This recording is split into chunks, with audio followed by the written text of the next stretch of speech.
Welcome, everybody, to another week of Thunderdome Fantasy Weekly Report. It is me, the Commissioner, Evan Creel. You know the Dragons GM. You see it. What's up? What's up? Uh, Sorry, guys. Another week of intense pain for me. This gout don't seem to want to get the hell out, no matter how far or how much water I want to drink or how much ibuprofen and all this bullshit I be taking. So bear with me for this night. I might be dealing with a little pain, but I'm gonna try to get through the show with everybody. Uh, Before we get started, a couple things we missed from last week was Coach of the Week and Players of the Week. None other Coach of the Week with none other than Mr. John Creel with the Hammerheads. We'll see him in just a moment. He defeated the number one team, which was Orange Crush at that time, and beat them 243.30 to 222.40. And then we'll get into the players of the game for last week, or players of the week for last week. Go to week 7. Week 7, all players.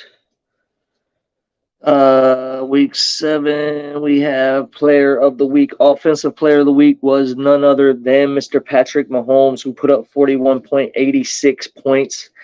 And then defensive player of the week was none other than Myles Garrett, who put up 34 points. All right. Now that we finished everything that we missed on the last episode, which was this past Saturday, because due to my foot, I worked extra on Thursday, and then I wasn't on the show on Saturday. But without any more bullshit talking, here we get with the co-commissioner. Sorry, that's the wrong button. Co-commissioner and the co-host, Mr. John Creel. How you doing? What's up? And we got another co-host this week. It will not be Miss Pam K. Creel, but it will be the Sin Eaters, Mr. Ben Wilson. How you doing tonight? Well, good. Especially after this last week, man. A lot better. Oh yeah. Man, we're really making Yahoo look like shit with Brandon's record right now, right? I mean, Brandon was supposed to be like 13-1 at the end of the season, and I think he's got like 4 losses right now, 3 or 4 losses. Yeah, he's having the I gave him 2 bunnies. You know, he's in the middle of the struggle bunnies right now. It's just, and he's got a great team too, man. It's crazy. It's just it just goes to show those rosters, man. No matter how big and bad your team is, week in, week out, it depends on the matchups that are going out on starting tonight, Tennessee and Pittsburgh. Yeah. You know. So I went to him earlier this week, and I was like, all right. So now that Kirk Cousins has gone down for the year, you ready to go ahead and trade Justin Jefferson? Talk him out of it. Still good talk him out of it. Didn't work. I think he's one of those type of players, man. It doesn't matter, next year who his quarterback is, he's still going to be a top receiver in the league. Yeah. It's hard to come off of. I believe this is Kirk's last year. Even this injury, they didn't re-sign him to another multi-year extension. Yeah, no, for a reason. He'll probably be somewhere else. So he'll probably. The question is, will he be somewhere else in a backup role, mentoring one of the younger guys that's going to be coming in, or is he going to get a full-time starting gig? That's going to be the question. There's plenty of teams out there that need QBs, so I mean, he's got a chance. I mean, he could go take over in New York because Aaron Rodgers is going to end up somewhere else. Well, I mean, I think Aaron Rodgers ends up in Minnesota. Yep. You think Aaron Rodgers going to play then? He's gonna take the Favre trail. He's going to take the Favre train right out the retirement. I think he ends up in Minnesota. No. Let's go over here to comments. Facebook user. Here we go. Do you know how bad that would suck to watch my favorite quarterback do that twice? Wait, hold on. All right, go say that again. That would suck, man. Try that again, man. I'm sorry. Try that again. He had me messed up. I said, do you know how bad? I said, you know how bad that would suck for me to have to watch my favorite quarterback do that shit twice? Right, Leave Green Bay, right. go to the Jets, and to fucking Minnesota? Like, I'd lose my shit. I already watched Favre do it, man, and I'm already watching fucking Rodgers go back through it. No. Right.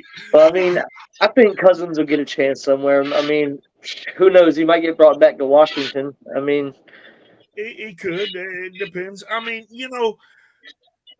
a lot of nobody is really saying a whole lot, but Sam Howell's not doing that bad of a job. no, he's not. Just he was a quarterback that really didn't spark a whole lot of name. You know what I mean? It wasn't that name that was out of college. So yeah, it was hard for people to grasp a hold of him. It's like, oh, Sam Howell, okay. So All right, well, it's going to be tough for Minnesota going forward. You got to get another QB to come in and build chemistry. Minnesota's not tanking by no means. No. By going out and grabbing Dobbs, who's been doing okay in Arizona. So, and I heard the best thing. I heard the best thing about that acquisition. They picked up Dobbs, and Dobbs, the way the guy had put it this morning on the radio was fantastic. He said Dobbs so far has proven he can go into a place that is a shit sandwich and make it a chicken salad. By the time he's week to week, he does magical things like that win against Dallas. Yep. With Arizona. They have nobody. So, I mean, something's got to be there, He's got an ability. Now he's got pieces. All right, so. Yeah, Addison. I want to see how Addison plays out, especially with Justin Jefferson not being there for the minute. I'm curious if Addison can keep that chemistry up with a new quarterback. Right. It may take a bit. And see, interesting. We're also overlooking the rookie that's supposed to be coming in and starting too. This Jaron Hall out of BY. Yeah, well, he's only getting the starting job for 1 week. He better show what he can do. He in preseason he was really rough around the edges, but I mean we're in week 9. You know what I mean? So it could be different. Who knows what he's learned in between practice and actually playing behind Cousins. So, I don't know. We'll see. All right. Well, we'll get into the Week 8 results from the Thunderdome Fantasy. Number 1, Dragons defeated the Thad Castles team 251.58 to 208.88. This was a 42.70 point win margin for Dragons, second highest win margin of the week. And we'll pass it over to John with those top scores. All right, top scores for the Dragons. Sam Laporta had 19.70 points. Rashawn White had 17.90 points. And Brandon McManus had 17.60. On the defense, Logan Wilson had 19.60 points. Jacksonville's defense had 18 points. And Foy Aluakon had 14 points. And I really wanted to say, Aluakon! All right. Leading scorers for that Castles team. Breece Hall had 21.30 points. Javonte Williams had 18.80 points. And KJ Osborne had 17.90 points. On defense, Bobby Okereke had 17 points. Fred Warner had 14, and Kansas City defense had 13 points. Player of the game. Let's see. I'm going to have to go with Logan Wilson with 19.60 points. Yep. Almost led your team. That's good enough. Yep. It's good enough for the win. I'll do it. All right, the next game will be the Hammerheads facing the Kush Crushers. Hammerheads. Actually, I took a snapshot of last week. Okay. That way, I already had the thing. That way, whenever I filled out. So actually, the game that would be next would be Orange Crush and Bucks Life. Okay. So the next game will be Orange Crush versus Bucks Life. Orange Crush pulled out the victory 251.40 to 243.06. This is a squeezed by victory of 0.8.34, I think. Sorry. 8.34. Yes. Yeah, brain took a lapse, and I don't have it wrote down on nothing but the bar, and that'll scroll by in a minute. Let's see if I can get it close enough so you can see 8.34. Yeah. Well, I knew there was two that was 8 point something. I think the other one's 8.552 or 51 or something like that. 5.8. So Yeah. 5.8. Yeah. Okay. Anyway, yeah. Orange Crush pulled out the victory, squeezed by this victory. Squeezed the victory. Squeezed. The Orange Crush was on the other end of the squeeze. They weren't being squeezed. They were doing the squeeze. They were doing the squeezing. All right. Well, the top scorers for Orange Crush, DeAndre Hopkins had 34.80 points. Travis Etienne Jr. had 25.90 points. And Derek Carr had 22.30 points. On the defense, Mike Dana had 13 points. Sam Hubbard had 12 points. And Justin Reed had 11.50 points. For Bucks Life, Dak Prescott had 37.06 points. Gabe Davis had 23.70 points. And Chris Godwin had 17.80 points. On defense, Marcus Peters had 24.50. Frankie Louvu had 21.50 points. And Cincinnati had 11 points.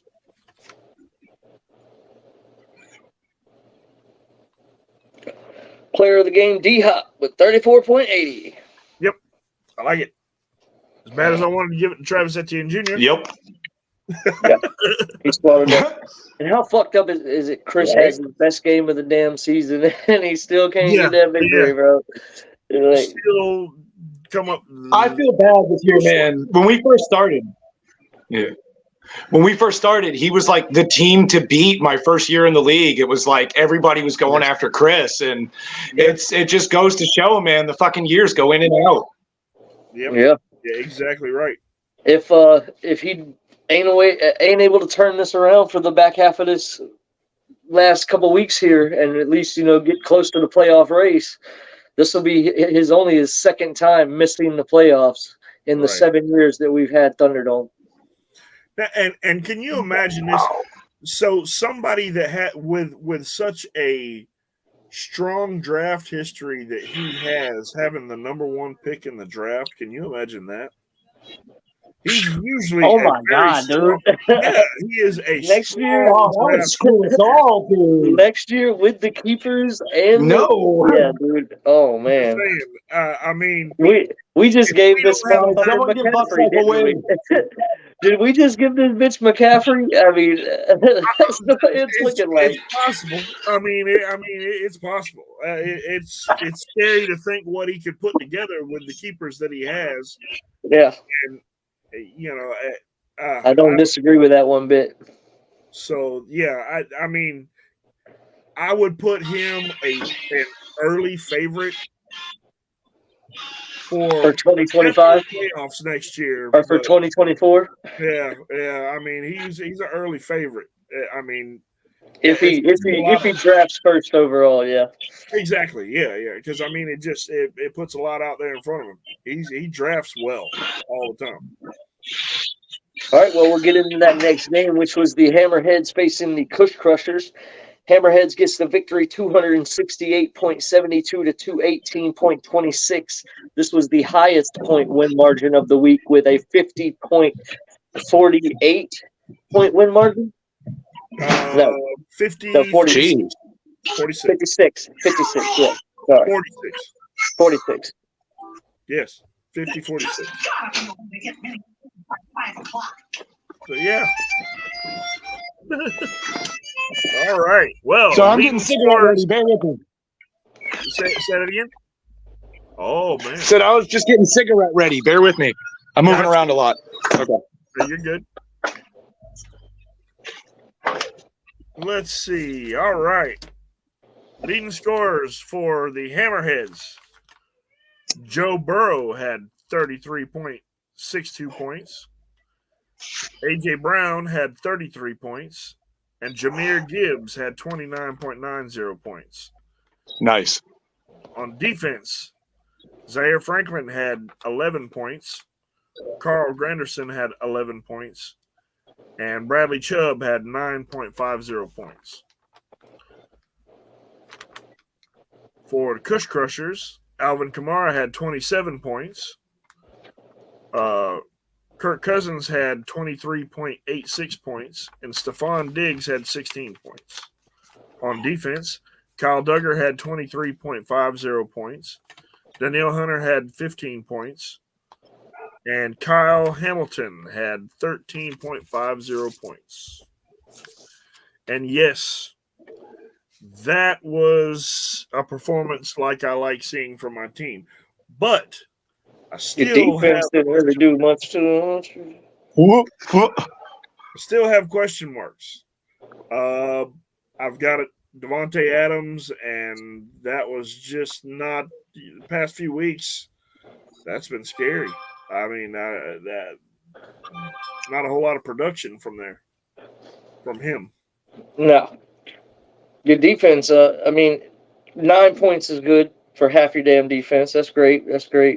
But it really seems like your offense is what kept you in this game this week. Oh yeah, without a doubt. I mean, Gibbs was everybody pretty much went off. I mean, Hero minus played. London and Metcalf didn't make their projections, but everybody else beat their projections by so high. It was like they even covered Adams' point difference. Exactly. Yeah. I mean, Burrow played like the quarterback I drafted. That's what I was looking for whenever I picked him up, and I'm hoping we're seeing that Cincinnati team start to roll. And I like. Ouch! Player of the game is Josh Metellus. Yeah, that I had on the bench. Yeah, and he was on the bench. Yeah, he was projected to do nothing, and he put up 17.80 points. Yeah. Yeah, but John, what you're saying with Cincinnati, man. That was joking, obviously. That's not player of the game. I mean, player of the game has to be somebody that was in the game, and I would have to say that's Jahmyr Gibbs, who came back from injury and put up 29 points. He had a huge game. Yeah, with Cincinnati, though, man, I really need Burrow to pick it up. I got Mixon and Chase. Like, I've been holding my breath for Cincinnati all year. There's been good games in and out, but I need that consistency, man. Chase is going from, 10 points to, 40 points to, 20 points to 15 points. And this is one of the first years, I believe, I haven't had Derrick Henry or Joe Mixon on my team in, the past 3-4 seasons, because they used to be both my running backs for, every year. I would draft Joe Mixon in the first round every damn year, and then Derrick Henry in the second round. Now I'm I don't have either one of them. It's because I drafted before you and I pulled Mixon. Yeah. There was a couple people I wanted. I wanted Travis Kelce, but I knew he wasn't going to fall to me that late because there was too many players that drafted in front of me that I knew were going to snatch him, especially when he was 100 points more than the next tight end last year in fantasy. Right. So I knew he was going to go higher than normal. And he did. And he did. And there was a couple of running backs I wanted, and they all kept going, so I had to reach, and I reached on fucking Najee Harris, and that motherfucker has not been doing what I need him to do. And neither was my second-round pick. My second-round pick, I picked Deebo Samuel, and he ain't been doing what I need him to do, so it's So I can't complain. I'm just happy that I've been able to stay in contention after the sloppy-ass Yahoo rating and losing. How do you call the number one team in the league staying in contention? I mean, you've got the. I'm staying in contention, man. I'm staying in contention, bro. It could be worse. It could be worse right now. Like I said, I lost my running back. I didn't lose my running back, but my number one and my number two pick have not been. They just haven't been there every week. They're not consistent. Devo's been out for the past 3 fucking weeks. Dude, my rookie hunt has saved my ass this year. I went on a straight rookie hunt for fucking. I knew I was going to get rid of Jones as a keeper. I knew I didn't want Lockett as a keeper no more, and that shit Lockett has might fucking end up bailed me as a out. keeper on my team, brother. If So like look, I'm done with Lockett. all the I've had defensive too many players- up and downs. all the defensive players or all the rookies that I had on my team, I probably still have a few. I'd have to go back and look. I know I have Gibbs, and I'm probably holding on to Gibbs because he was the first pick. But that 29-point game was exactly the reason that I picked up Jahmyr Gibbs. That was the performance that I expected. That right there was the performance that whenever he moved from Georgia Tech to Alabama, and I seen some of the stuff about him and remembered some of the stuff I'd seen him do at Tech, I told Sean, I said, you guys are going to have a good running back with this Jahmyr Gibbs guy. I said, I have a feeling he's going to be big. I drafted Jerome Ford and Sam Laporta. And so far, Ford has been okay, doing his thing with Chubb out. Right. But Laporta looks like he's about to take over a keeper spot Laporta's next year. So, Yeah, Laporta's good. I think I nailed it with Laporta on that, and I got him late too. So I think I did good on that. So for the most part, if you look across, of course, you got Kelsey, which is kind of top line tight end still right now. I know they're struggling, Kansas City, but then you've got Evan Ingram, you've got Sam Laporta, and I mean it's like those two. I know Ingram's been in the league for a little while now, but he's in a better situation than what he was in. Mm-hmm. So you're actually getting to see the stuff that you should have seen when he was with New York. So yeah, those guys are kind of like the new blood of the tight end group. And Dalton Kincaid, man, Kincaid's been lighting it up. Yeah, Kincaid looking strong. Musgrave up there. Yeah, there's a bunch of new tight ends that are going to end up stepping up in the next couple of years. Yeah. All right, well, we'll get into that next game, which was the Hendricks Mafia facing the Los Patos. Hendricks Mafia gets the victory 243.26 to 234.68. This was a 5-8 victory. Sorry, 5-8 victory for Hendricks Mafia in this one. And we'll pass it over to John with them top scores. All right. Top scores for Hendricks Mafia. Josh Allen had 33.06 points. Gus Edwards had 29.40 points. And Terry McLaurin had 17.30 points. On the defense, Seattle had 13 points. Bobby Wagner had 12 points. And Jamal Adams had 10.50 points. And I don't know if anybody noticed that or not, but everybody from that defensive list is Seattle. Yeah, I just was thinking the same thing. I was like, did he just say Seattle, Bobby Wagner, and Jamal Adams? That's all Seattle. Yeah, Seattle. Whenever I was going through this and writing out I was like, wait a minute. Seattle. Oh, shit. Nice. All right. Leading scorers for Los Patos. Sam Howell, 38.98 points. Tariq Hill, 26.20 points. And Brandon Ayuk with 15.90 points. On defense, Deron Bland had 23.50 points. TJ Edwards had 19 points. And CJ Mosley had 12.50 points.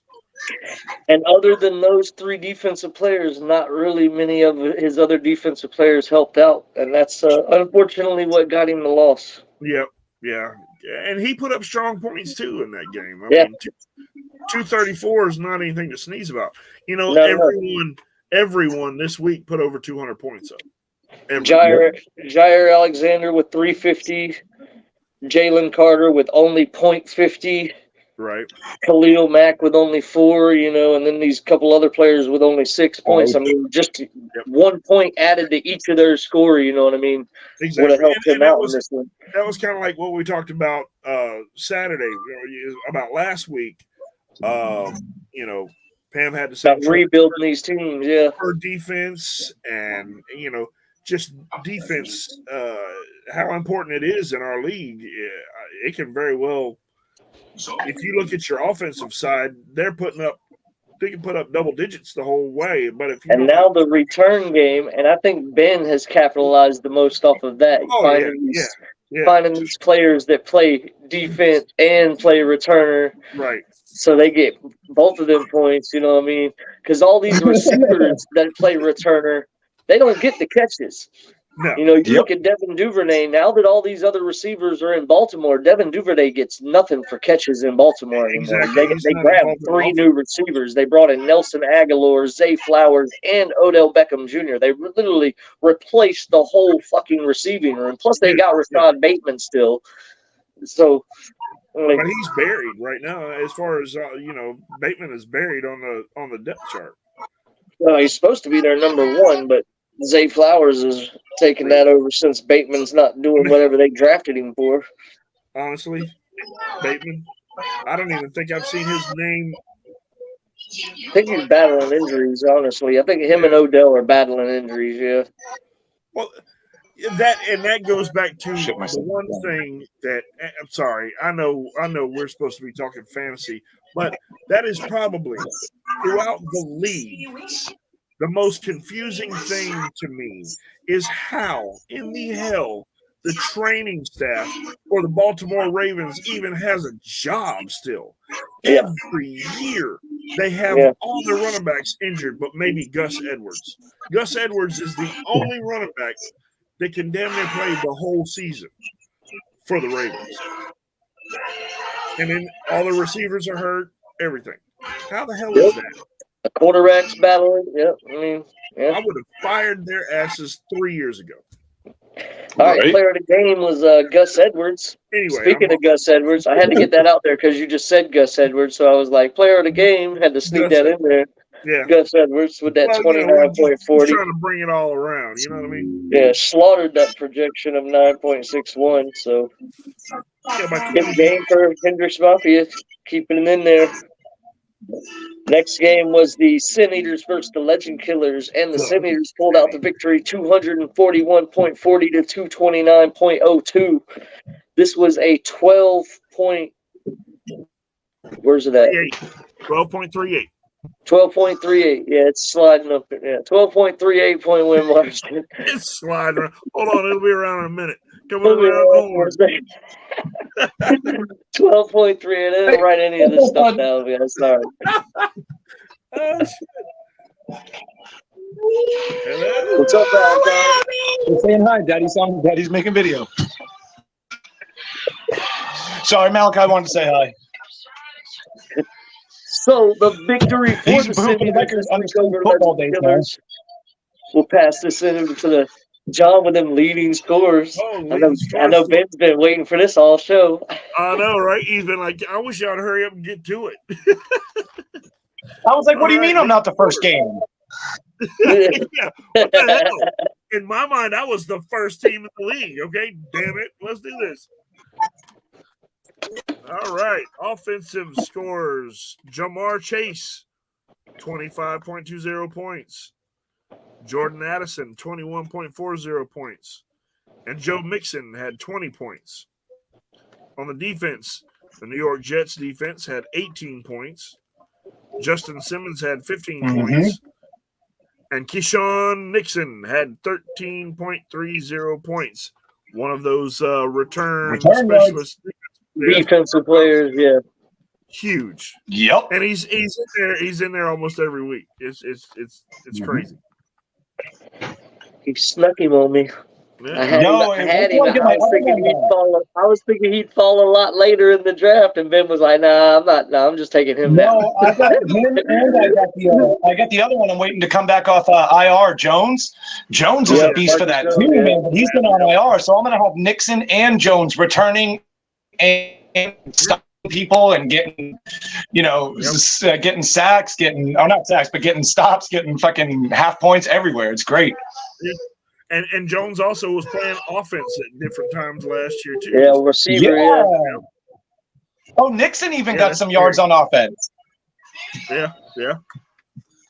That was my hit. I even warned Evan at the start of the year before we even drafted. I was like, I'm going after him. I was like, bro, this is the year for returners. I'm telling you. Like, I even drafted Devin Duvernay, but he just wasn't doing nothing, so I dropped him. Yeah.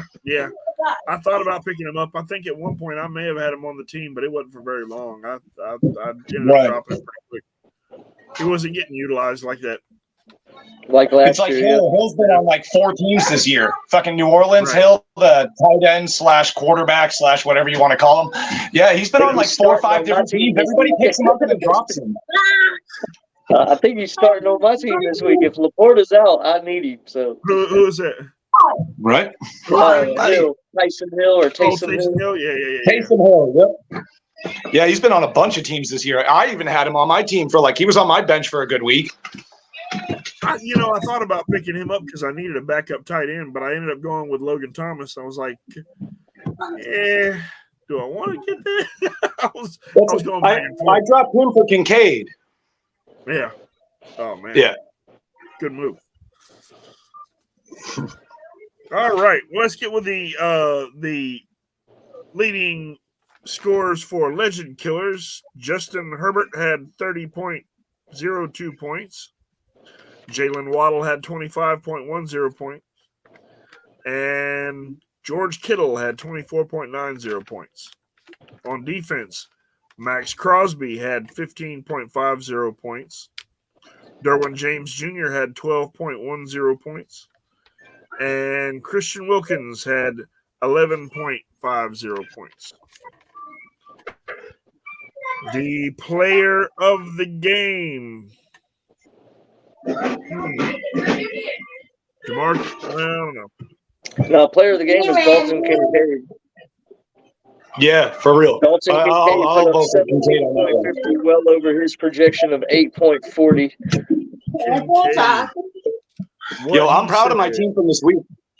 My team this week, I still got a 240 with Patrick Mahomes putting up 5 points, dude. Like, my main quarterback puts up 5 points, and the rest of the team just carried it. Like, I'm proud of my team this week. Oh, yeah, they fought through that. Yeah. All right, next game is the Crimson Elephants. Last game of the week, I believe. Yes. The Angels versus the Crimson Elephants. Crimson Elephants pulled out the victory, 243.56 to 212.46. 31.10. 30.10 win margin. 31.10 point win margin for Crimson Elephants. All right. How about we get with the leading scorers for this game? Sorry, my toes throbbing. Yeah. Sorry about that. Go ahead. Those lapses. I figured that's what's going on because all of a sudden you kind of zone out on me, and I'm like, yeah, I know. I start looking down and gritting my teeth. Man, I know. It's all right. Hey, the show must go on. We appreciate you. I'm glad I'm not on my feet for this shit. If I was standing at a desk for this shit right now, I'd be complaining my ass off. But since I'm able to sit down, anyway. That's right. Hey, I mean, we can have nice big fluffy chairs if we need them. You know what I mean? At the end of the day, we can do whatever we need to do. Well, I broke the table that my phone's sitting on with propping my leg up on it. So. Oh wow! Damn. All right, we got another co-host coming in. With you might have been. And she just showed up in time for the Crimson Elephant game. Look at this! Oh no, I was watching. Oh, I've been watching the show. It don't look like y'all missed me at all. Oh well. I mean, oh no! I didn't know you were in the other room. I thought you were still on your way back from the doctor. No, I said she was cooking. Aubrey's doing homework. I haven't. I'm telling you, I hear a little bit, and I grit my teeth for the rest. As soon as you grit your teeth, you can't hear nothing. Right? I'm sorry. Got you. Aubrey's doing homework, so I told John I was going to help her tonight. All All right. right. Well, we're on this final game of week 8 matchups. Oh, sorry. Week 8 matchups, yes. All right. Leading scorers for the Crimson Elephants. Christian McCaffrey had 29.80 points. Rashid Shaheed had 28.90 points. And Tua Tagovailoa had 27.76 points. On the defense, the Los Angeles Chargers had 14 points. Ryan Neal had 11.50 points. And Hassan Reddick had 11 points. Leading scorers for the Angels, CeeDee Lamb had 41 points. Right.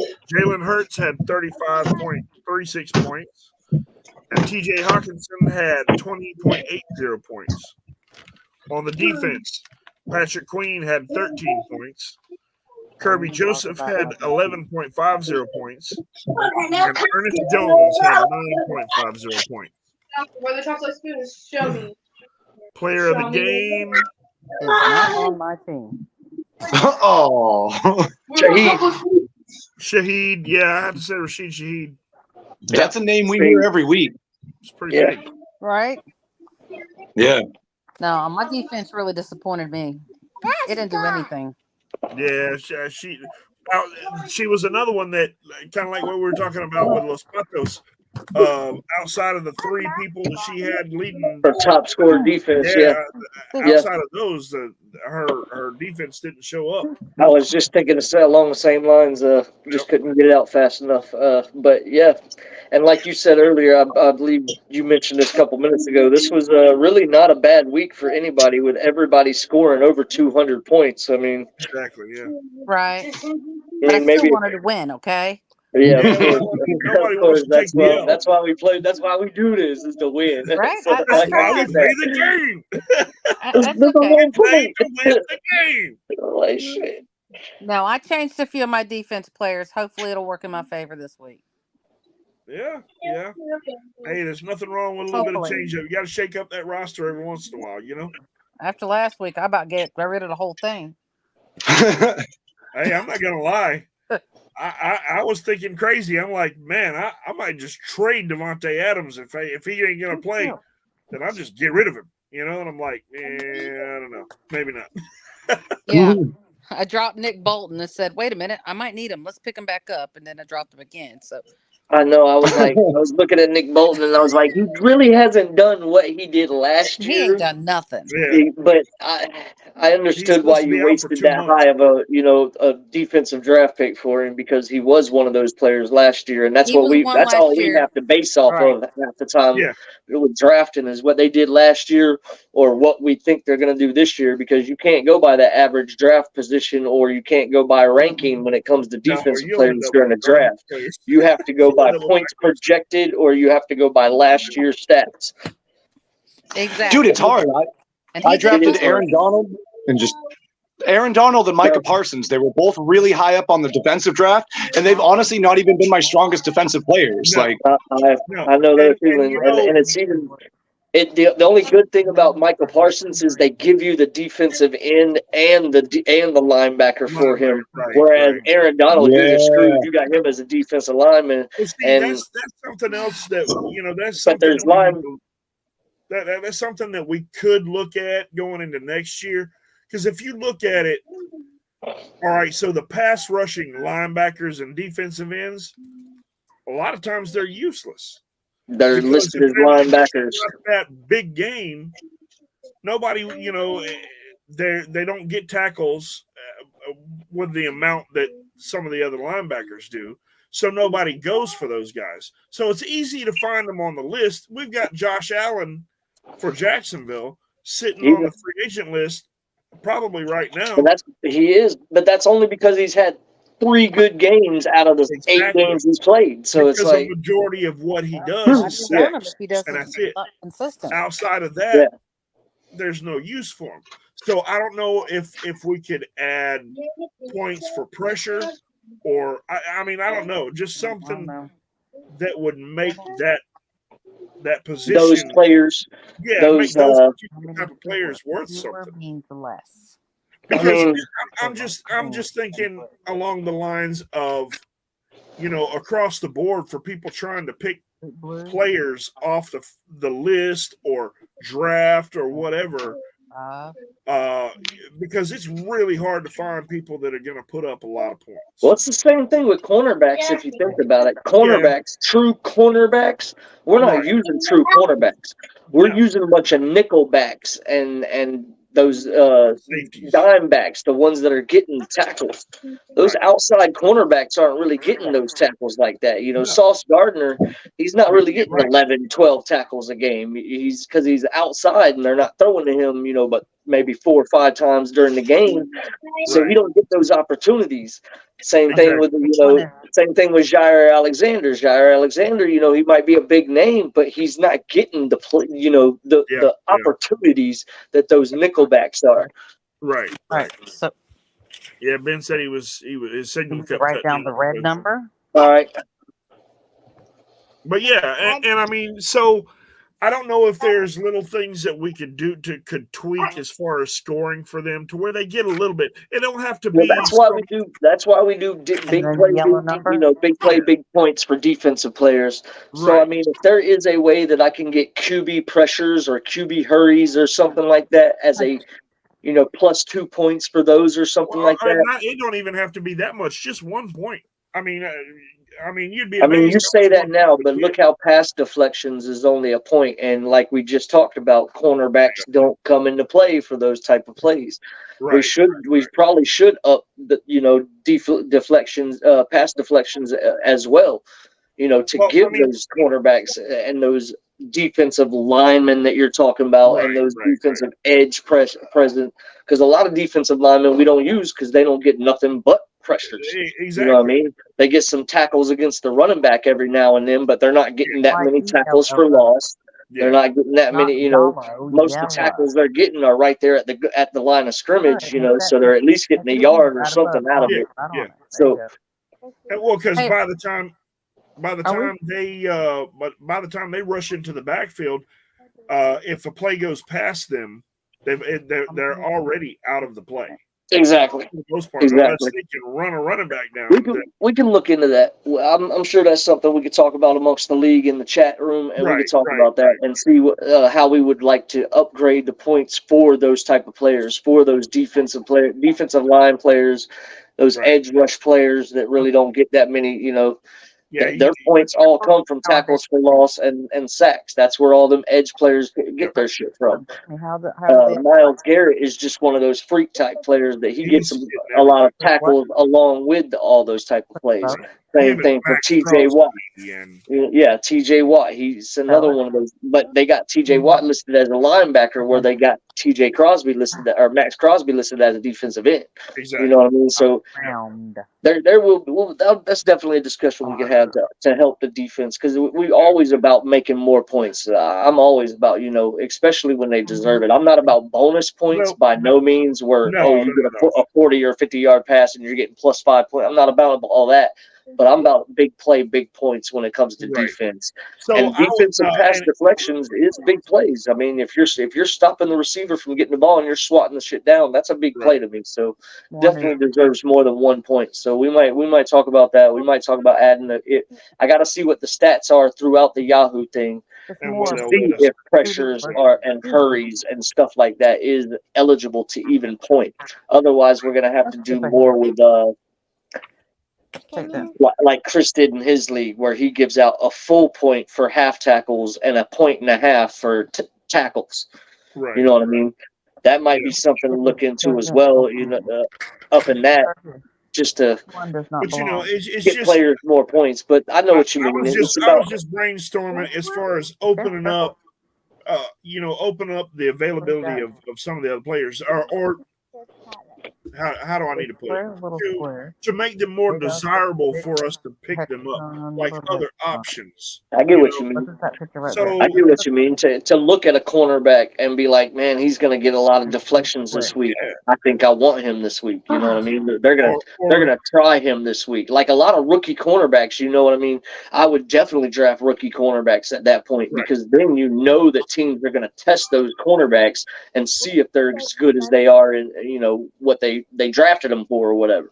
So they're going to get a lot of chance for deflections, tackles, interceptions. They're going to get a lot more opportunities when the ball's being thrown their damn direction other Yep. than what we're seeing now. Good job. exactly. We will do That's I that. mean, why I all these- grabbed those nickel cornerbacks. That's why I grabbed those nickel backs like Damian Williams from, the Jags or Diamador fucking Lenore or whatever his name is from fucking Yeah. San Dumbledore Francisco plays good ball. I mean, because so, they're yeah. nickel backs and they go after the ball a lot. So, well, it's just a shame to see all these big names because you've got, like you were saying, you've got a Sauce Gardner sitting out there. Jair Alexander. You know what I mean? I mean, and the same thing goes with Diggs Trevon Diggs with Dallas. He's another one. Can you give me a couple It's minutes? hard for them to The get only reason why interceptions. Diggs was owned last year is because his tackling, his interceptions. He Yeah. had 9, 10 interceptions last season. That's the only reason why he was on a team. I think he had 7 or 8, something like I that. mean, Anyway, he had like an What? interception every other game. It seemed like. yeah, So that's why he got all that. because teams tested him. That was the thing. Exactly, because he's a rookie and they tested him exactly. That's And then why once they Sauce. noticed That's that, why that's Sauce got all the Yeah. points that he got last year, is because he was a rookie and they were testing him. And then they started seeing halfway through the season that Sauce wasn't allowing that shit, so they started backing off and started hitting the other guy. Whereas Trayvon, they were like, "No, we're gonna keep trying you all season long because you're interception or touchdown." And that's exactly what it was for him. He was, and it's too bad they don't have an option, kind of like how they have on for defensive for total defense. If they allow so many yards or so many points to it, it's minus points. Yeah, if they had that option for individual cornerbacks for or the when they got ran against or whatever, if they hold their receiver under 100 yards, boom, they get points for it or something like that. I wouldn't. I would just do it more as a punishment thing. I wouldn't do it for positive. So say they give up over 60 yards in receiving, they're minus 1 point. They give up over 70 yards receiving, they're minus 2 points. They give up 80 minus receivers. The cornerback, if they're not getting no tackles and they don't get interceptions or any other things. True. So yeah, we're trying to get more points for these players, not take them up. Right. You're trying to put them in negatives. They're going to be even less appealing to anybody. Like, I'm not touching the cornerback whatsoever. So yeah, stop hitting the wall, but John. I mean, something to where they would benefit them. But I don't think they have that option for individual. Yeah, I don't think they do for individual defensive players. But we could look into the pressures or the hurries. I know they have it for defensive, like team defense. They have the pressures and the hurries. I'm just not sure if they have it for the individual players. That'd be something to look into. All right, we'll play Coach of the Week. Let's see.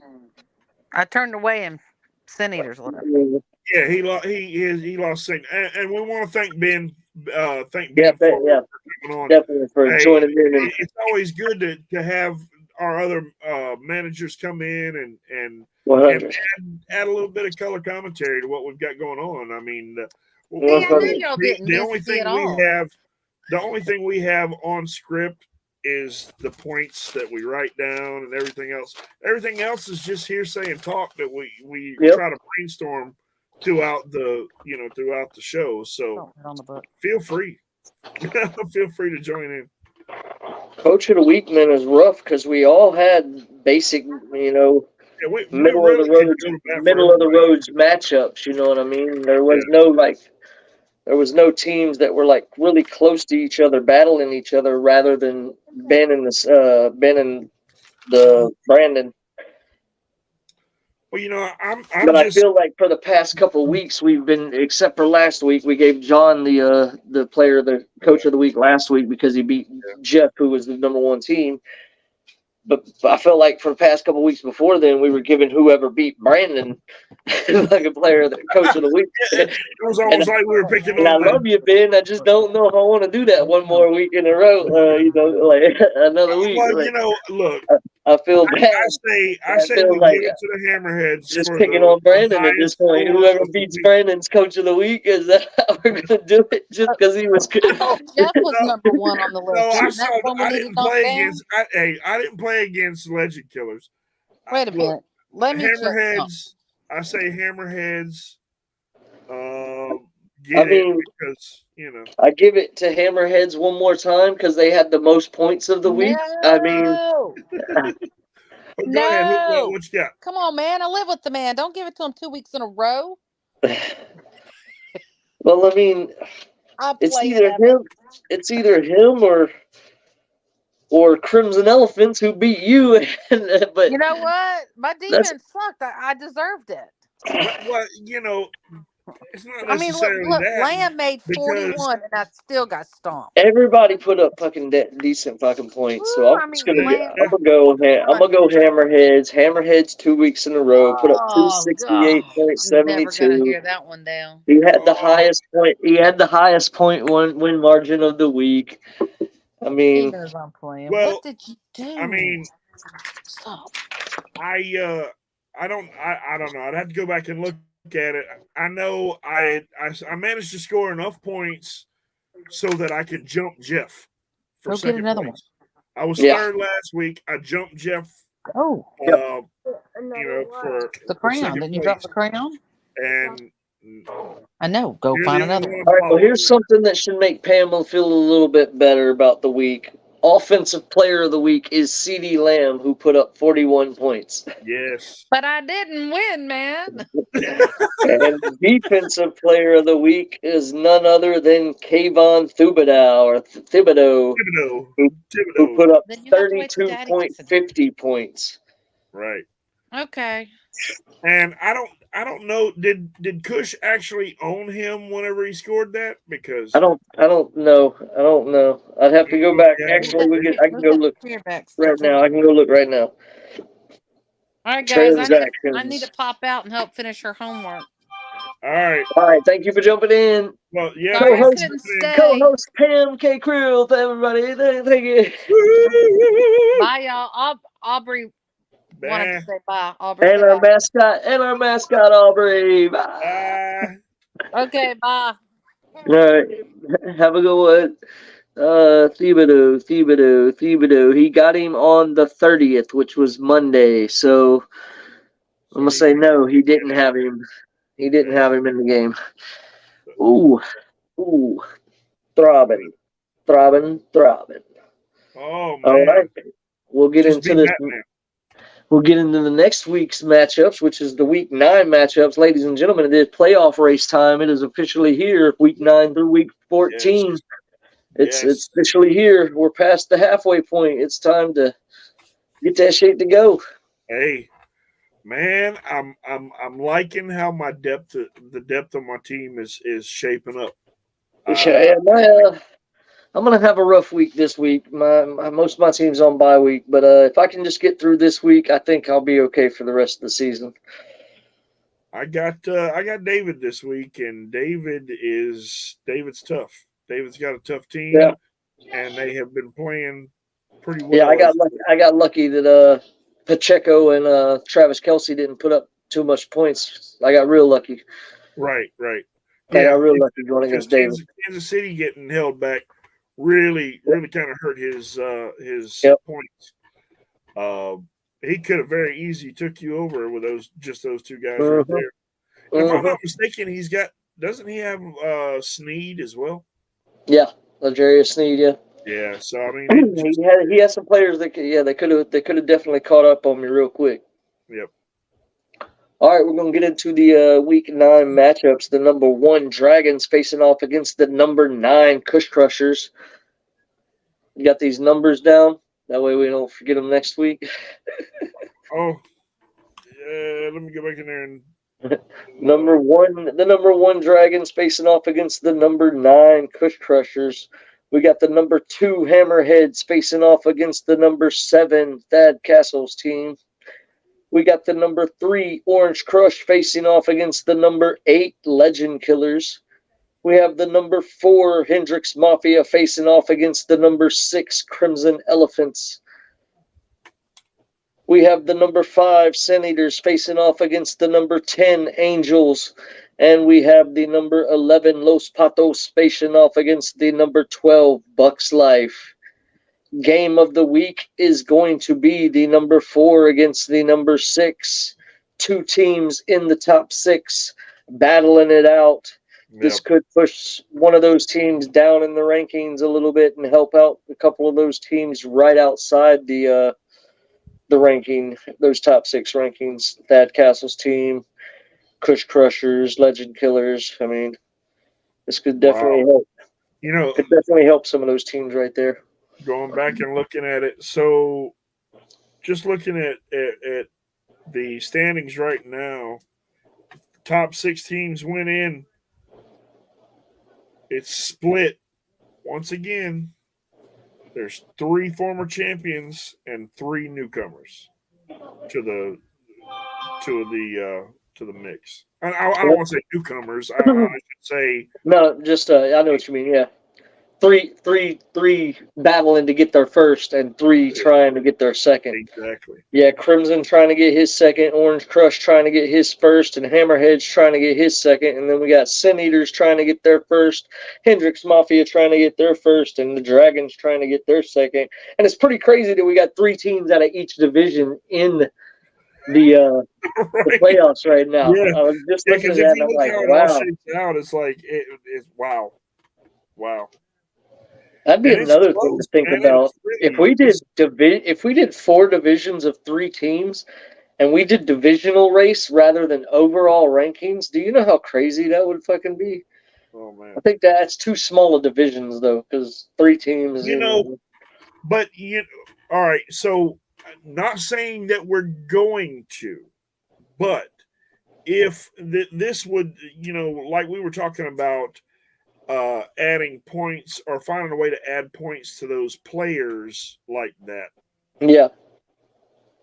That could also open up the ability, like we had potentially talked about before, is Expansion. The problem with expansion, man, is I would want to take everybody's keepers away from them to get a fresh start with those new teams coming in. Right. And that's not going to be a league vote, man. Everybody's put 6-7 years into this now and got keepers that they. I get that. I get you know that. what I mean? I get that, but that's if we said screw it and did like a 10-year anniversary where we said everybody has to just wipe their damn their team clean, right, and then talked about expansion, that would be something more along the lines. But we've been doing Chris's league for 12 years, and we've been swapping out our keepers pretty good all those seasons. I mean, there's not too many keepers that have been the same keepers for all 10 years in that league, or 12 years, 12, 13 well, years. I mean, if you look at some teams, I can probably name 3 managers that at the beginning of this season were like, you know what, fuck it, I don't really care if I keep anybody or not, because they're trying to find their formula. Everybody's trying to find their formula because not everybody has Justin Herbert, Justin Jefferson, and you know what I'm saying, or Devontae Smith, AJ Brown, or Austin Eckler, DK Metcalf, and AJ Brown. Not everybody has that. I mean, I agree. This is the 3rd, 4th. I don't know. I can't even remember 3rd or 4th year that I've had these guys. Yeah, I agree with you.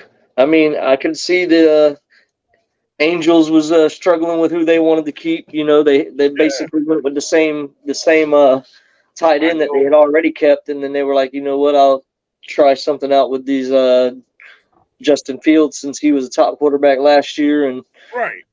Well, I mean, even with Thad Castle, I mentioned something to Dave, him. Dave's He done was that like 2 or 3 years too. That's been like he 2 or was 3 kind of years like where Dave's the talked last about minute. not He wanting was to keep somebody. I don't know what I want to do, who was there that I would really want to keep.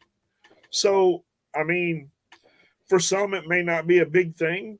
For others, yeah, it can be pretty huge. But I don't know. It just opens the door for the possibility. Well, we can put that up for vote. Year 10, year Yeah. 10 reset, flush everybody out, put it all back in there. Everybody smiling. I ain't I gonna, mean, I ain't gonna lie. trust me, I'm not going to be happy about it either with Amon Ross St. Brown that low as that I got him, you know what I mean? And not Travis, Trevor Lawrence, I got him in the 16th Right. round. Next year, he'll be 15th. By the time that happens, he'll be down to like the 10th, 11th, 12th round or something. Amon will still be great value, like the 20-something round, like 24th, 23rd, 24th round by that time. So I wouldn't be happy about it either. But I mean, if it was a league vote that everybody voted upon, majority rules. If you got 7 people that vote yes, It's not that I am, I'm trying to. I'm not trying to rewrite the book. I'm just opening up for discussion. I don't know. I know. Or, That's something to think about because there's I mean, nothing because wrong I'd with hate for teams to start, I'd hate for other teams to start dropping out. You know what I mean? Be like, Right. man, it's been a couple of years and I'm getting frustrated. I ain't been able to do nothing with this team. My keeper's always been taking a shit on me. And I can feel that, I mean, dude, I thought I was going to have one of the best seasons ever in Titletown right now, and I'm in last place. So I understand, it can get frustrating. telling me. I got a So, win last week in Titletown, but it's not a given. And I have switched keepers in that league for a while. So yeah. I mean, you got to deal with the first year as far as drafting, and everybody's going to go through bumps and bruises. Yep. But you've got to formulate a plan. That's all. That's the strategic part of it. I mean, it's something we can talk about. I know there's about 4 teams. I know there's about 3 or 4 teams that probably would be interested in the reset. Because we're not, I don't want any of our managers to think, oh, these fucking guys are fixing to start adding people, and we're gonna go. That's all a vote. That's all a vote, guys. It's all a league vote. If it don't get 7 positive votes over the 5 positive votes or 5 negative votes, then it doesn't go through. It's league majority, and I know that those 5 people get shitted on about not wanting to move on, but this is just the best way I can do it is league majority. And and there's a lot of other possibilities that either that or I'd start off small. I'd start off small by only adding 2 teams, make it in a 14-team league. But I'd keep it as a 6 teams make the playoffs. For however many teams we ever it would always be 6 teams in the playoffs. I don't care if we got this league up to 20 damn teams in the damn league. It would always be 6 teams in the playoffs. Right. Well, but we would never get to 20 because I'm playing in a couple 20-team leagues right now, and I'm not happy. You get like 2, 3 good players on your team, and then the rest of your players are just, God, I hope they do something. Well, I mean, we're already seeing some of that now with like the running back position, but in that case, that's where you would have to do some monkeying around with the roster. Now, unless you're just dead set on having the roster the way it is, then it would be different. No. If we added more teams like that, there would the 14. I think we could get away with 14 as far as what we have right now. Right. But as far as 16-team leagues, no, we'd have to adjust both sides of it. We'd have to take at least one flex player away, and then take the defensive player away, and just run a straight. Actually, on the defensive side, we probably wouldn't have to touch the defensive side because there's that many defensive players that are out there that we can run with. But on the offensive side, I'd probably have to take one of those flex players out just to keep the pool. And I would. Now, granted, there wouldn't be nothing in free agency, but like I said, there's already nothing in free agency with this league, so we're already used to that. I would even go so far as to say possibly one running back with the way the position is. True. You know what I mean? True. Just keep the flex and then take it down to one running back instead. I could see that. Keep the. I can do that because then you could get that extra running back in that flex spot. Whether you know what I mean. Right. So yeah, I would agree with that because you're only running one team. One teams are only running one running back anyway, or you could run a 3 running back set where because I mean, if you everybody's go, got a split committee anyway. So yeah, if you go across the landscape and look at everybody's team, there are some positions where they've got the backup. The backup's backup is the person starting on their team because there's you get what I'm saying, because either injury or I have just Connor and nobody there. DiMercato, and then I had Williams, and I picked up freaking Henderson and Freeman to help out with that Well, problem. look at my starting lineup right now. I've got Zach Moss. Yeah, right now he's the second leading rusher in the league, but he's back up to Jonathan Taylor. Damn, Najee's already putting up points. Oh, I forgot to mention before we get off of here, one trade has occurred this week. It's between the Sin Eaters and the Dragons. Sin Eaters are sending, hold on. Sin Eaters are sending. Sarah O'Connor. Wait, no, not Sarah Connor. It's Sin Eaters are sending 2024 18th round keeper Tyler Lockett to the Dragons for, go back to the Dragons, James Conner. Possible 3rd round keeper James Conner, running back for the Cardinals. Both teams needed the opposite of what they got, so it was just a nice little trade. Oh, I tried to send him Najee back. He didn't want nothing to do with Najee, so I sent him. He sent that trade, the one that I accepted. He sent that. I never took it away or anything. I just went and created another trade, sending Najee back to him. And he said he didn't want Najee, so then I went and accepted his trade that he sent because I was like, well, that's a good trade to me. I need a receiver. If he wants to give up Lockett, I'm willing to give up one of these running backs to get a receiver back. Right. So why not? So hopefully that helps out in the long run. I really didn't want to give up Connor. I ain't going to lie. Everything says that he's ready to go now. But since they put him on IR, he has to wait one more week. So he'll be back. He'll be back next week, week 10. Ben will have him back for week 10. So, and I should have Kyron Williams back for week 10 as well. So that was another reason why I wasn't so heartbroken on trading him away. I was like, hey, I'm getting Kyron Williams back. Hopefully he can put up some good numbers and do what he's been doing before he went down with the injury. I'm just waiting on the bye weeks. Once the bye weeks are over, I'm straight because I have a good feeling that Austin Eckler. Well, the bye weeks ain't over until playoffs start because bye weeks end week 14, and that's and week 15 is when playoffs start. So I'm talking about my team. Oh, you mean your team bye weeks? Okay, yeah, my team's bye weeks. I thought you meant bye weeks in general. I was they don't end until week 14. No. Yeah, I'm on the same thing, man. Right now, my whole damn team's on bye week, except for James Conner and Kyron Williams, but they're both on IR this week for their final week of being IR. I had picked up Jordan Love for free agency just because I seen you throw him away, and I was like, you know what? I need a quarterback this week. Do I want to try Gardner Minshew against Carolina's defense, or do I want to try Jordan Love against the Rams defense? And I'm still battling that. I'll battle that question until Sunday. Yeah, because I would have said, oh, man, you could go out there and get Will Levis after that performance he put on with Tennessee. No. Somebody snatched him up immediately. Yeah, Crimson Elephants. Yeah, somebody snatched him up immediately. Tua needed a backup. So I was, and I'm not gonna lie. That was the first person I looked for when I went to free agency. I was like, man, he's playing tonight.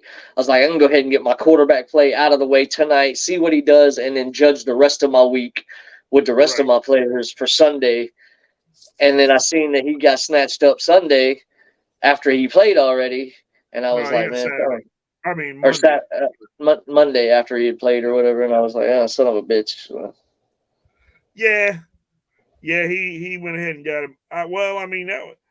And then I seen you drop Jordan Love, and I was going to let it slide, but I know Miller is in drastic need of a fucking quarterback this week after Well, I losing was Kirk gonna Cousins. And then he went and grabbed Josh Dobbs, but I guess he didn't realize Josh Dobbs is not starting this week in Minnesota. That Hall guy is going to be starting this week in Minnesota. So Well, he had I picked knew up Josh was Justin going to go Fields. looking for I knew Miller was going to go looking for a quarterback again. So I went and grabbed Jordan Love real quick Right. to Well, make his option a little bit harder. And guys, you think I'm doing this to be an asshole, but guys, I'm playing against him this week. And if I can get any fucking advantage that I can to get a victory with all of my players on bye week, I'm gonna do it. If I'm like, I got to. My whole team is on bye week. Amon-Ra St. Brown, Laporta, Deebo Samuel, like Trevor Lawrence. My whole team is on bye week, so I need all the help I can get, man. So yes, I might have been good an luck with the Jordan asshole Love by going out and grab a quarterback because Miller needed the quarterback. But I'm playing against Miller, so I'm really hoping to beat Miller. So check this out. This is I'm how playing the strategic front on all fronts. Is that okay? so check this out. This is how the whole thing went, right? So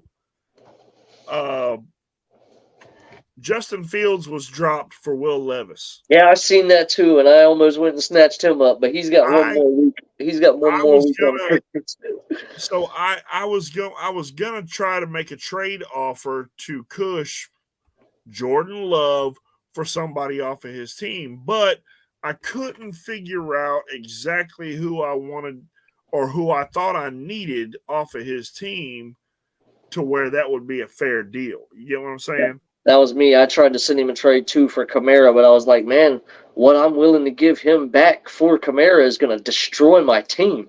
Like, it's going to take all my flex players away from me, basically, to get Kamara on my damn team.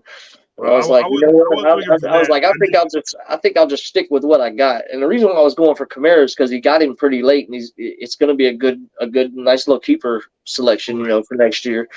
So I was like, man, that might be, you know, something you might want to look into going after. But if I'm going to have to give up Deebo Samuel, Najee Harris, James Conn, I was literally putting like everybody on the damn thing. Cortland Sutton, like my whole team, bro. I was about to give him basically his playoff run just for one player. And I was like, man, you're in first place right now. Let's see how this goes. I was like, I know that you're already thinking about next year with, you know, not everything working out the way you wanted it to this year, having to take a defensive player. And I was like, well, I get Laporta, I get Amon-Ra. Now I'm like, Trevor, he's not doing what I wanted him to, but he's doing okay. But I'm just thinking about too much extra crap when I should be thinking about what's in front of me. Focus on this year. Yeah.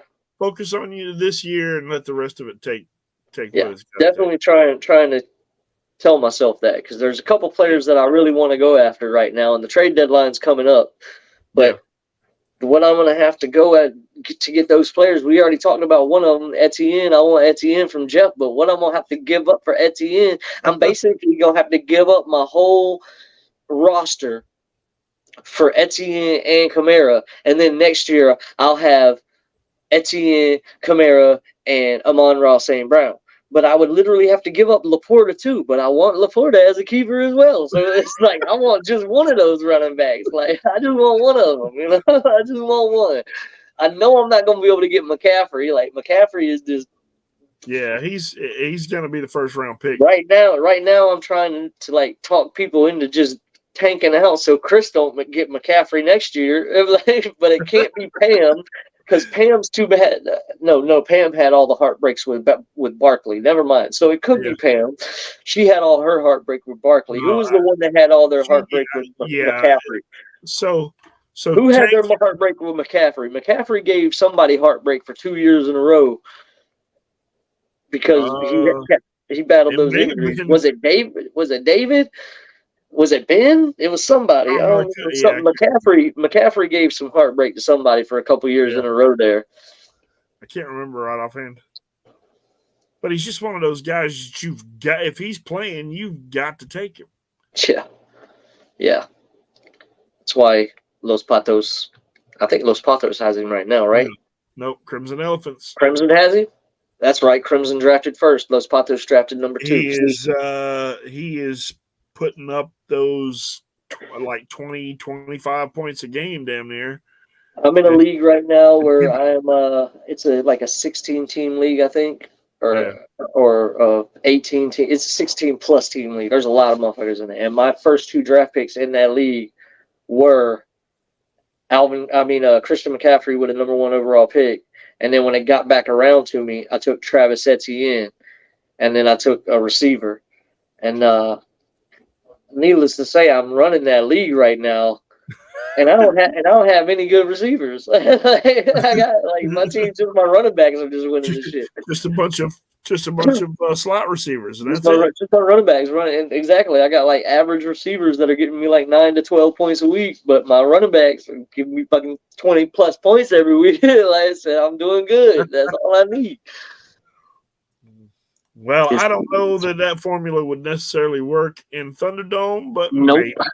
Nope. You know, who knows? It won't work in Thunderdome because you ain't gonna have that chance. The only way that happens is if Jeff loses out and gets the first round pick next year and takes Christian McCaffrey to take Travis Etienne with his already keeper. That's another reason why I want Etienne, because Etienne is way back there for a keeper slot. He's like in the 20s rounds. He's way back there. That's why I wouldn't mind giving up Trevor Lawrence, a 15th round keeper next year, or 17th round keeper. Shit, I had him in the 18th round this year, didn't I? Yeah, so I was thinking he was a 16th round. Shit, I get him 17th round next year. I can trade some players, man. I can give them some good players. I can give them some good players. I won't have no damn team to finish out this year, but I can give them some good players to set me up for. And y'all don't want me to give Jeff no good players for this year to finish out because he's already doing damn good without those players. So if I send him Laporta, he's got a good squad, man. If I send him Laporta and Lawrence, and that's one of his issues this year has been quarterback. So I mean, yeah, that's for damn sure. Or did he take Mahomes? Who has Mahomes? No, that Ben's got Mahomes. Ben's got Mahomes. That's right, and he won this game without. Yeah, that's right. That's what I'm saying. I could send him some good friggin' players just for one damn player, and send him a running back. I got a couple running backs that can take.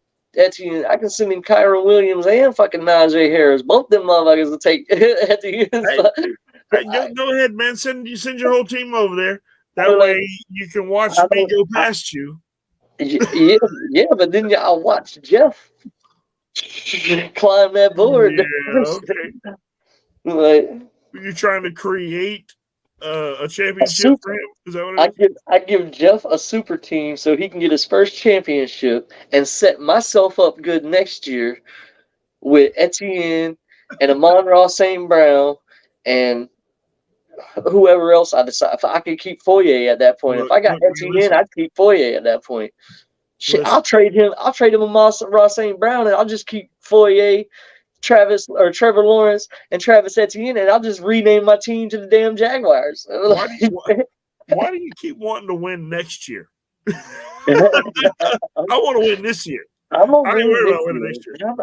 just saying this is what I've been battling for the past week with fucking Etienne being there. Just Etienne doing so damn good, and Kamara coming after his suspension and just doing so good. Like, I want Kamara too, man. I'm like, shit.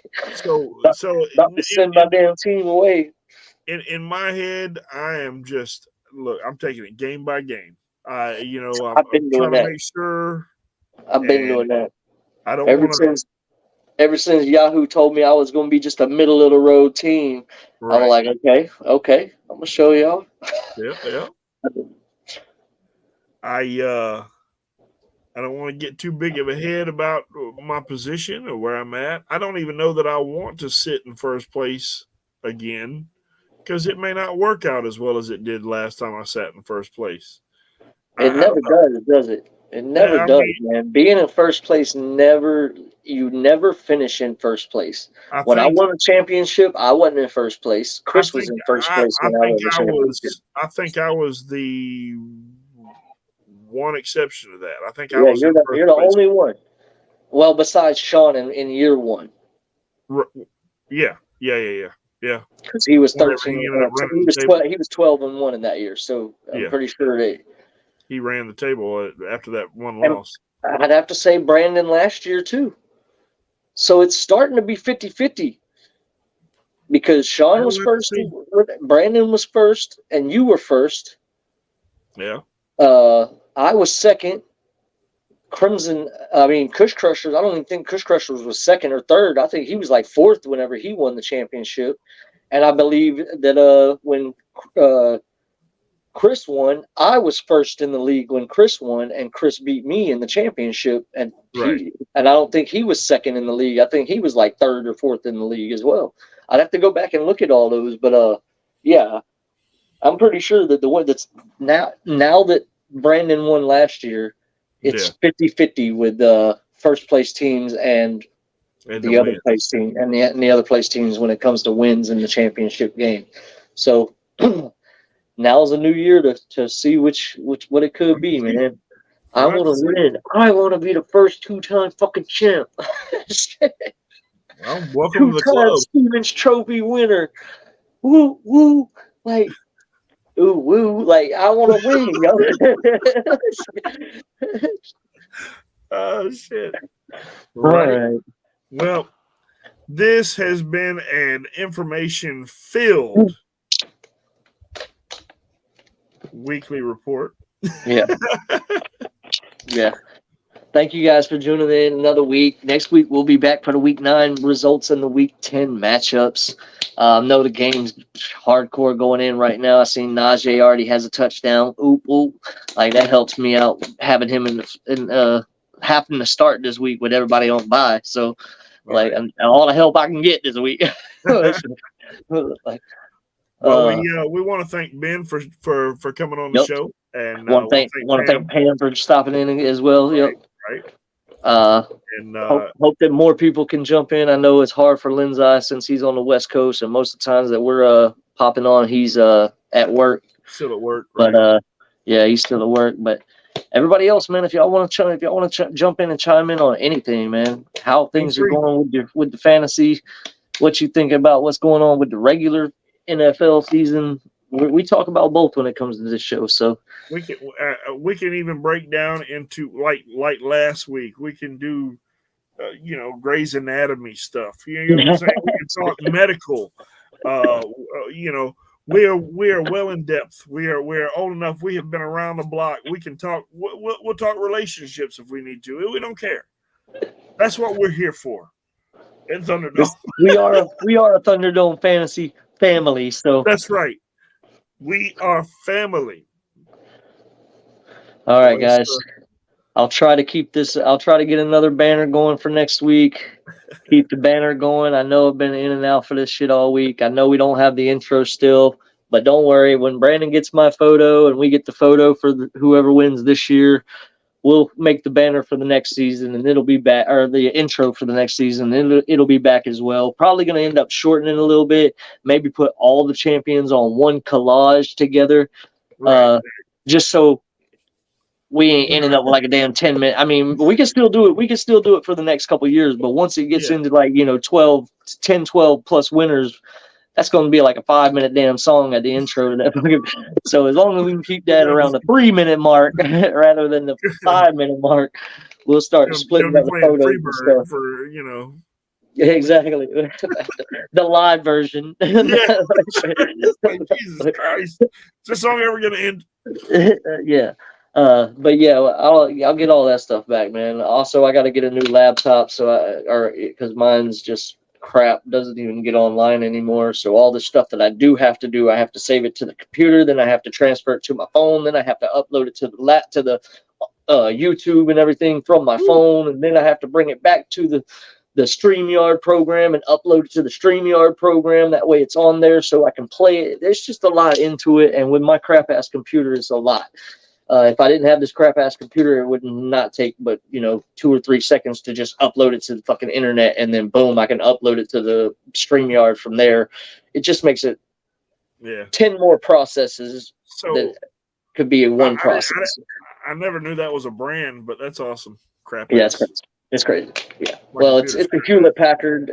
Honestly, it's still a great computer. I just need to take it up to the Geek Squad up there at old Best Buy and have them wipe some things off of it that don't need to be on it and update it a little bit, and then fix the damn internet thing on it, because that's the problem that it is. It doesn't connect to the internet no more. It doesn't even register internet like anymore. So that's my thing that I need fixed on it. And anyway, we'll get to y'all next week with the week 9 results, week 10 matchups. Been another week of Thunderdome Fantasy Weekly Report.